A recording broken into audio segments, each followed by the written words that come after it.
The action of 15 September 1782 was a naval action in the mouth of the Delaware Bay in which 4 Royal Naval vessels under the command of the George Elphinstone pursued and attacked 3 French warships, which included 2 frigates which was under the command of Comte de la Touche-Treville. The French 38-gun frigate Aigle was grounded and captured along with the Comte de la Touche. Background: in early 1782, Captain La Touche-Treville assumed command of Aigle, which, along with the frigate Gloire, ferried funds and equipment for the fleet of Admiral Vaudreuil. On 5 September 1782, Aigle and Gloire encountered the recently acquired British ship Hector, a former French ship of the line which had been severely damaged and then captured at the Battle of the Saints. Hector managed to escape, but she was damaged further and later sank in the 1782 Central Atlantic hurricane.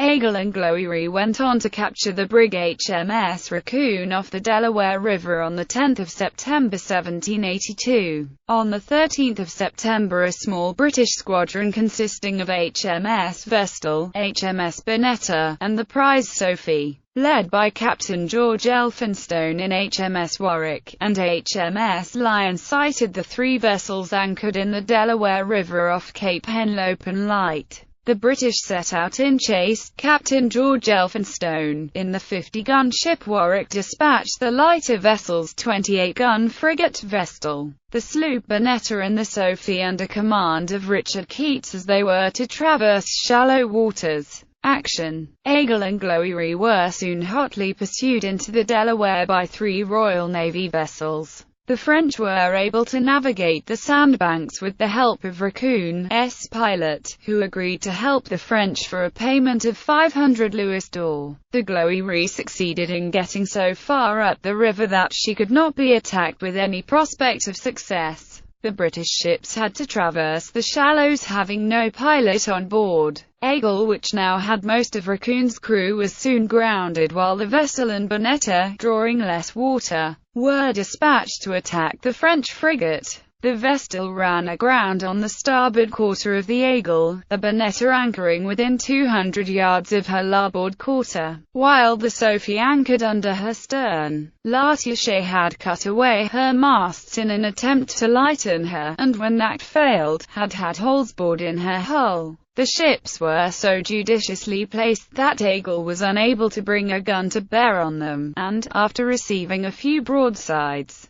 La Touche stayed with the ship and, seeing any further resistance was useless, so struck her colours. Gloire and Raccoon managed to escape. Aftermath: the British captured along with the Aigle all of Raccoon's crew. Aigle had on board some senior French officers, who escaped ashore, as did the now wealthy pilot. The French officers who escaped included Comte de Rochambeau, Vicomte de Laval, Duke Laurens, Viscount de Fleury, and some others. They took most of the treasure the ships were carrying, as well. British were able to refloat Aigle, took her into service. Comte La Touche, along with several noblemen, which included 2 of Marquis de Lafayette's family, as well 600 sailors and troops, were captured by the crew of the Royal Naval vessels and were helped by a number of British troops who had arrived very late in the action not far offshore. Aigle was added to the British Navy under the same name. Comte de la Touche-Treville remained a prisoner for the rest of the war's duration.